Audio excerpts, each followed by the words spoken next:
message dyan po sa may Lingkod Kapwa Foundation, sa ano po sa may TikTok guys. Search nyo lang po yung Team LK or Lingkod Kapwa Foundation guys, no? Yung kulay green, kailangan legit po guys ha.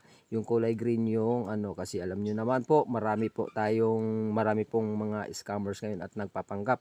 Kaya guys, supportahan nyo po sana yung Team LK or Lingkod Kapwa Foundation guys, dahil napakaganda po ng layunin ng page na yan.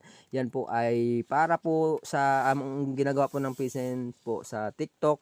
Kayo po ay di nakapalo, ipalo nyo rin po yung TikTok. Gumagawa po yan ng live stream and ano po no, IPK yung PK po guys. Yan po. Yan po ay suportahan nyo lang po dahil yan po ay para po sa mga batang umaasa ng tulong. Yan po, napakaganda pong ano layunin ng page na yan. Yan guys, tuloy-tuloy nga lang guys, no? Pagpakain ng aming baboy, yan po, ito po ay ano na, starter stage na sila. Yan po, aking ginagawa. Akin munang pinapakain po talaga muna ito para pag naglilinis ako sa kulungan ay malaya ako nakapaglinis, walang istorbo. Yan guys, kasi kung ano, wala silang kinakain ay talagang maistorbo ka talaga. Yan po ay minsan natatapik ko yung bibig ng mga alaga ko dahil nga kinakagat yung paa. Yung chinelas ko. Yan guys, at patuloy lang tayo sa pag-alaga sa kanila, pag-care guys, no, para maganda po yung paglaki nila. Yan nga guys, oh, malalaki na yan sila guys, no.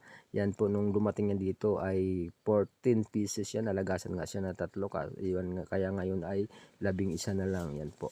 Ngayon naman ay malakas na sila kumain, talagang naka-recover naman, saka ano rin naman to ngayon sila talagang malakas na yung immune system nila dahil may vitamins. Yan po, kitang-kita nyo naman sila kung paano sila kumilos. Importante lang sa kulungan guys ay malinis guys, no.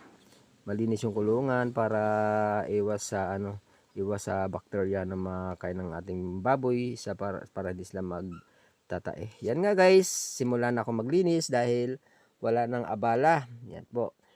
Napakaliwalas na ng paligid pag naglilinis ako ng kulungan ng baboy kung wala na sila dahil maluwag. Andun lang sila sa isang portion na lugar sa kainan. Buti guys, no, itong mga alaga ko na to ay nagdudumi doon mismo sa gilid, diyan sa may kanal, doon nila dinidumi yung dumi nila.